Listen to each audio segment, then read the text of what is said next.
السلام علیکم، آداب، میں ہوں خلیل فرحات۔ پروگرام بادشاہ وقت کے آج کے ایپیسوڈ میں سلطنت عثمانیہ کے اس بادشاہ کے بارے میں بات کریں گے جنہیں سلطنت عثمانیہ کے سب سے عظیم حکمراں کا خطاب دیا گیا ہے۔ جی ہاں، آج بات کریں گے سلطنت عثمانیہ کے 10ویں حکمراں سلیمان اول یا سلیمان فرسٹ، جنہیں لقب دیا گیا سلیمان دی میگنیفیشنٹ کا۔ وہ سلیمان فرسٹ ہی ہیں جنہوں نے اپنے 46 سالوں کی یعنی 46 ایئر کی حکمرانی میں بے مثال عدل و انصاف اور بہترین انتظام کی بدولت پوری اسلامی سلطنت کو خوشحالی اور ترقی کی راہ پر آگے بڑھایا تھا۔ انہوں نے سلطنت عثمانیہ کے لیے قانون سازی کا جو خصوصی اہتمام کیا، اس کی بنا پر ترک انہیں سلیمان قانونی کے لقب سے یاد کرتے ہیں، جبکہ مغرب یعنی ویسٹرن کنٹریز بھی ان کی عظمت کا اس قدر اعتراف کرتا ہے کہ مغربی رائٹرز انہیں سلیمان ذی شان یا سلیمان عالی شان اور سلیمان اعظم کہہ کر پکارتے ہیں۔ ان کی حکومت میں سرزمین حجاز، ترکی، مصر یعنی ایجپٹ، الجزائر یعنی الجیریا، عراق، کردستان، یمن، شام یعنی سیریا، بیت المقدس، خلیج فارس اور بحر روم کے ساحلی علاقے، یونان یعنی گریس اور ایسٹرن اینڈ ویسٹرن ہنگری شامل تھے۔ سلیمان 6 نومبر 1494 یعنی 1900 ہجری میں پیدا ہوئے۔ ان کے والد سلیم اول یعنی دولت عثمانیہ کے 9ویں سلطان تھے، جبکہ والدہ کا نام عائشہ حفصہ سلطان تھا۔ سلیم اول نے 8 سال تک حکومت کی تھی۔ سلیمان نے اپنے والد سے 16 سال تک جنگی فنون یعنی جنگی آرٹ کی تربیت حاصل کی۔ سلیم فرسٹ نے اپنے بیٹے یعنی سلیمان اعظم کو دینی و دنیاوی تعلیم دلوانے کا بھی اہتمام کیا تھا۔ 7 سال کی عمر میں سلیمان کو سائنس، ہسٹری، ادب، الہیات اور جنگی فنون سیکھنے کے لیے توپ کاپی محل قسطنطنیہ یعنی استنبول میں بھیجا گیا تھا۔ جوانی کے دور میں ان کی دوستی پارگلی ابراہیم سے ہو گئی تھی، جو ایک غلام تھے اور بعد ازاں آگے چل کر ان کے سب سے بااعتماد مشیر یعنی ایڈوائزر بنے۔ سلیمان کی انتظامی صلاحیتوں کو اس وقت پہچان ملی جب انہیں مختلف صوبوں میں حاکم مقرر کیا گیا۔ سب سے پہلے انہوں نے اپنے دادا سلطان بایزید ثانی کے زمانے میں کوفہ کے سنجق صوبے میں حکمرانی کے فرائض انجام دیے۔ انہوں نے مغنیسیہ، ادرنا اور ساروقان کی حکمرانی کی ذمہ داریاں بھی انجام دی۔ سلیم فرسٹ نے جب ایران پر حملہ کیا تو سلیمان ہی نائب کی حیثیت سے قسطنطنیہ میں موجود تھے۔ سلطان سلیمان 26 سال کی عمر میں تخت نشین ہوئے۔ بایزید ثانی کی عمر میں جب ان کی عمر بہت کم تھی، وہ مختلف صوبوں کے حاکم رہ چکے تھے۔ پھر جب سلیمان اول نے ایران پر حملہ کیا تو سلیمان کو نائب سلطنت کی حیثیت سے استنبول یعنی قسطنطنیہ میں چھوڑ گئے۔ اس کے بعد جنگ مصر کے دوران وہ ادرنا کے حاکم بنے تھے اور پھر سلیم فرسٹ کے عہد کے آخری 2 سالوں میں ولایت صادر خان کا انتظام انہی کے سپرد تھا۔ جب سلیم فرسٹ کے انتقال کے بعد سلیمان تخت پر براجمان ہوئے تو ایک کامیاب، صبر والے اور لائق فرمانرواں کی شہرت حاصل کر چکے تھے۔ ذاتی عظمت میں وہ اپنے تمام تر پیشروؤں سے یعنی اپنے پہلے سے حاکموں کے سب سے بڑے تھے اور فتوحات اور سلطنت کو بڑھانے کے لحاظ سے بھی اپنے پرانے حاکموں پر سبقت لے گئے۔ اس عہد میں سلطنت عثمانیہ اپنی انتہائی حد کمال تک پہنچ گئی۔ سلیمان فرسٹ کی ذاتی زندگی بالکل بے داغ تھی۔ وہ اپنے رحم و کرم کے لیے خاص طور پر مشہور تھے۔ ان کا انصاف مخصوص شیوا تھا اور ان کی عدالت میں نسل، رنگ و مذہب اس میں کوئی بھید بھاؤ نہیں کیا جاتا تھا۔ رعایا کی فلاح و بہبود ان کے لسٹ میں سب سے اوپر تھے۔ چنانچہ جب وہ تخت نشین ہوئے تو تمام رعایا کی نظر میں وہ نوجوان سلطان کا جو اپنے اخلاق، بہادری، انصاف، رحم دلی اور دانش مندی کی بنا پر حد درجہ ہر دل عزیز بن گئے۔ اپنی حکومت کے پہلے ہی سال میں انہوں نے انصاف اور رحم دلی کی ایسی مثالیں پیش کی جس سے ان کے آئندہ طرز عمل سے متعلق نہایت ہی خوش آئند توقعات قائم کی جانے لگے۔ ان کے حکم سے سلطنت کے بعض اعلیٰ حکام بددیانتی اور ظلم کے جرم میں گرفتار کیے گئے اور ان کو سخت سزائیں دی گئیں۔ ان واقعات کی خبریں تمام سلطنت میں پہنچی اور رعایا کو اپنی جان و مال کی طرف سے اطمینان ہو گیا۔ سلیمان نے تمام صوبیداروں کے پاس فرمان بھیجے کہ رعایا کے ساتھ کسی قسم کی زیادتی اختیار نہ کی جائے اور امیر و غریب، مسلم و غیر مسلم کے ساتھ یکساں طور پر انصاف کیا جائے۔ ان احکام کے نفاذ سے ہر طرف امن و امان قائم ہو گیا۔ سلطنت عثمانیہ کی باغ ڈور سنبھالنے کے فوری بعد انصاف کے لیے مسلم اور غیر مسلم میں فرق نہ کرنے والے رعایا کی بھلائی کے لیے حاکموں کو سخت احکامات دینے سے انہوں نے رعایا کے دلوں میں جگہ بنائی۔ اپنی سلطنت کی بنیاد کو مضبوط کرنے کے بعد انہوں نے اپنی سلطنت کو آگے بڑھانے کا یعنی وسعت دینے کا سلسلہ شروع کیا۔ سلیمان اعظم کا عہد حکومت نہ صرف تاریخ عثمانیہ بلکہ تاریخ عالم کا ایک نہایت ہی اہم دور ہے۔ اپنے والد سلیم فرسٹ کے انتقال کے بعد سلطنت عثمانیہ کا تخت سنبھالنے اور رعایا کے دلوں میں جگہ بنانے کے بعد سلیمان اعظم کو کوئی خطرہ نہیں تھا سوائے عیسائیوں اور مغرب کی اسلام دشمن طاقتوں کے۔ سلطنت عثمانیہ اور مغرب کی عیسائی طاقتوں کے درمیان پچھلے 40 سالوں سے کوئی بڑی جنگ نہیں ہوئی تھی۔ یورپ میں بایزید ثانی کی لڑائیاں چھوٹی چھوٹی عیسائی ریاستوں کے ساتھ محدود تھی۔ سلیم اول کی توجہ تمام تر اسلامی سلطنتوں کی جانب رہی۔ اس مدت میں یورپ کی سلطنتوں نے بہت نمایاں طور پر ترقی کر لی تھی۔ اسپین سے مورس کو نکالا جا چکا تھا اور وہاں کی مختلف عیسائی ریاستیں ایک جٹ ہو کر ایک حکمران کے زیر حکومت آ چکی تھی۔ فرانس بھی اپنی خانہ جنگیوں کو ختم کر کے دوسرے ملکوں کو فتح کرنے کے لیے نکل چکا تھا۔ انگلینڈ اور سلطنت آسٹریا میں بھی اسلام دشمن طاقتیں ظاہر ہو چکی تھی۔ یعنی مجموعی طور پر سلطنت عثمانیہ جن عیسائی سلطنتوں اور دشمن اسلام کی آنکھوں میں چبھ رہی تھی، ان کے پاس بڑی بڑی فوج جمع ہو رہی تھی۔ باقاعدہ تنخواہ دار پیدل فوجیں بڑی تعداد میں رکھ لی گئی تھی۔ آتش گیر ہتھیاروں کا استعمال زیادہ سے زیادہ کیا جا رہا تھا۔ عیسائی سلطنتوں میں اپنی قوت کا احساس اور مسلمانوں سے تازہ مقابلے کا حوصلہ شدت سے پیدا تھا۔ یورپ کی عیسائی سلطنتیں مذہبی جوش سے بھری ہوئی تھیں اور آپسی دشمنیوں کے باوجود تمام عیسائی سلطنتیں عثمانیہ کے خلاف جمع ہو گئی تھی۔ مثلا کنگ چارلس ففتھ جو یورپ کے آدھے سے زیادہ حصے پر حکمراں تھا، جس میں موجودہ اسپین، بیلجیم، ہالینڈ اور جرمنی شامل تھے۔ ادھر انگلینڈ میں ملکہ الزبیتھ فرسٹ حکمران تھی اور ہنگری پر شاہ لوئی کی حکمرانی تھی۔ یہ یورپ کی بیداری کا زمانہ تھا۔ فرانس، انگلینڈ اور آسٹریا نے اپنے آپسی اختلافات ختم کر لیے تھے اور عیسائی طاقت متحد ہو گئی تھی۔ سلطنت عثمانیہ کے بادشاہ سلیمان اعظم کے لیے چارلس اور اس کے ساتھیوں سے لڑنا آسان نہ تھا، خصوصاً ایسی حالت میں کہ ایران کی وسیع سلطنت دشمنی پر آمادہ تھی اور شام و مصر یعنی سیریا و ایجپٹ میں ہر وقت بغاوت کا خطرہ رہتا تھا۔ چنانچہ حکومت سنبھالنے کے بعد اپنے 26 سالہ دور حکومت میں سلیمان اعظم کسی نہ کسی جنگ یا مہم میں مصروف رہے۔ سلیم فرسٹ کے آخری دور حکومت میں سلطنت عثمانیہ اور سلطنت ہنگری کے درمیان جھڑپیں شروع ہو گئی تھی اور سرحدی علاقے میں برابر چھوٹی چھوٹی لڑائیاں ہوتی رہتی تھیں۔ ان جھڑپوں کو دور کرنے کے لیے سلیمان کو بلقراد یعنی بلگریڈ اور زباکس کے سرحدی قلعوں کو فتح کرنا ضروری ہو گیا تھا۔ ان قلعوں کی فتح سرحد کے استحکام کے لیے بھی ضروری تھی اور یورپ میں مزید فتوحات حاصل کرنے کے لیے بھی۔ چنانچہ سلیمان نے ہنگری کے بادشاہ لوئی سیکنڈ کے پاس اپنے سفیر بھیجے اور اس سے خراج یعنی ٹیکس کا مطالبہ کیا۔ لوئی نے اس مطالبے کے جواب میں سلطنت عثمانیہ کے نمائندوں کو ہی قتل کرا دیا۔ سلیمان کو جب یہ خبر پہنچی تو وہ فوراً ہنگری کی فتح کے لیے روانہ ہو گئے۔ ان کے فوجی سرداروں نے زباکس اور دوسرے قلعوں کا محاصرہ یعنی گھیراؤ کر کے قبضہ کر لیا۔ اس کے بعد سلیمان خود بلغراد کی طرف بڑھے اور اس شہر کے اطراف جس نے محمد فاتح جیسے سلطان کو پسپا ہونے پر مجبور کر دیا تھا، اپنے قلعے میں نصب کر دیا۔ 7 روز کی گولہ باری کے بعد 25 رمضان 927 ہجری یعنی 21 اگست 1521 یعنی 1521 کو بلگریڈ کو فتح کیا گیا۔ اس فتح کے بعد نہ قلعے کے فوجی دستے کا قتل عام ہوا اور نہ ہی شہر کے باشندے قتل کیے گئے۔ سلیمان نے وہاں کے سب سے بڑے گرجا یعنی چرچ میں نماز ادا کی اور اس عظیم و شان عیسائی عبادت خانے کو خدائے واحد کی عبادت کے لیے مخصوص کر دیا۔ اس کے بعد انہوں نے بلگریڈ میں ایک ترکی دستہ تعینات کیا اور قلعے کو دوبارہ مضبوط اور مستحکم کر کے قسطنطنیہ واپس ہوئے۔ بلگریڈ کے علاوہ سرحد کے دوسرے قلعوں پر بھی عثمانیوں نے قبضہ کر لیا تھا اور ہنگری میں داخل ہونے کے تمام دروازے ان کے لیے کھل گئے۔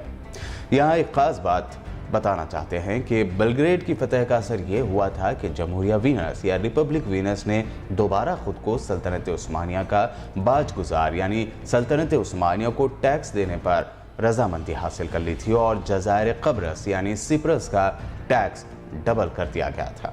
پچھلے ایپیسوڈ میں ہم نے سلطنت عثمانیہ کے عظیم فاتح سلطان محمد کے بارے میں تفصیل بتائی تھی۔ سلطان فاتح جب مغرب کی طرف فتوحات کا سلسلہ جاری رکھنا چاہتے تھے تب انہیں بلغراد یعنی بلگریڈ میں ہار ملی تھی۔ اس کے علاوہ یونان کی آئی لینڈ رودوش میں بھی سلطان فاتح کو شکست اٹھانی پڑی تھی، لیکن سلیمان اعظم کے دور میں بلگریڈ کی فتح نے سلطنت عثمانیہ کے دامن سے سلطان محمد فاتح کی شکست کا داغ تو دھو دیا تھا، تو وہیں ایسے ہی دوسرے داغ بھی دھونے کے لیے بے قرار بھی تھے۔